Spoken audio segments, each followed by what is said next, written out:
En los Juegos Olímpicos de 1968, realizados en México, ocurrió un hecho que pasaría a formar parte de la cultura global tal como la conocemos hoy. El 16 de octubre, Tommie Smith y John Carlos convirtieron su presencia en el podio en un acto político, social y de identificación sin decir una palabra. Hoy en Nómade, cuestión de vidas, el origen del Black Lives Matter.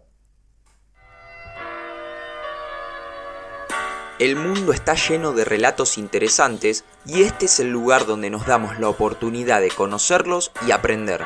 Mi nombre es Nicolás Piro y esto es Nómade, un espacio en el que la información y los personajes nos impulsan a ser curiosos.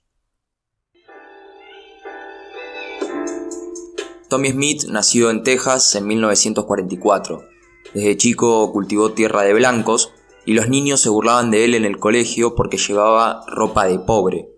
Así creció en un ambiente hostil, pero llegado a la universidad, ciertos tratos empezaron a cambiar gracias a sus habilidades en el atletismo. En el último año de estudios conoció a John Carlos, un neoyorquino nacido en 1945, hijo de cubanos, criado en Harlem y también gran velocista. Es importante recalcar que los años 60 fueron punto de fricción entre un racismo implantado durante generaciones y la libertad de pensamiento y expresión que trajo la revolución cultural. Los afectados, principalmente afroamericanos e inmigrantes, carecían de derechos y obviamente sufrían discriminación. Es así como en este contexto, John Carlos llevó a Tommie Smith a las conferencias de Harry Edwards, el hombre que hizo que los negros se sintieran orgullosos de su color de piel, de su atletismo, y que insistió en la creación del Proyecto Olímpico para los Derechos Humanos en 1967. El principal apuntado de este programa era el por entonces presidente del Comité Olímpico Internacional, Avery Brundage, considerado antisemita y antinegro, y exigían su destitución. ¿Por qué? Resulta que en 1933, Brundage, siendo aún presidente del comité estadounidense, viajó a Alemania a entrevistarse con atletas judíos y comprobar si sufrían discriminación, bajo el gobierno de Hitler. Fiel a una cierta afinidad por las ideas nazis, concluyó que todo era normal. Así, 65 atletas estadounidenses firmaron una lista que prometía no acudir a los Juegos de México si invitaban a Sudáfrica, que en ese tiempo atravesaba políticas segregacionistas. Entre las firmas de la lista se encontraban figuras como el basquetbolista Wilt Chamberlain y Carlos y Smith. Pese a que el Comité Olímpico estadounidense advirtió que dejaría fuera de los Juegos a los atletas que no honraran adecuadamente a su país durante las premiaciones, el Proyecto Olímpico para los Derechos Humanos decidió que cada cual era libre para actuar en el podio según quisiera. Teniendo en cuenta esto, entonces, viajemos directamente al 16 de octubre de 1968. En el Estadio Olímpico de México se desarrolló la carrera de 200 metros.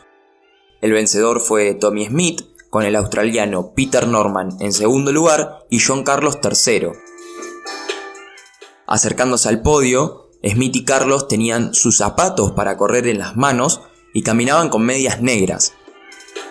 Mientras sonaba el himno de Estados Unidos, crearon una imagen icónica. Levantaron un puño con un guante negro y la mirada fija en el suelo.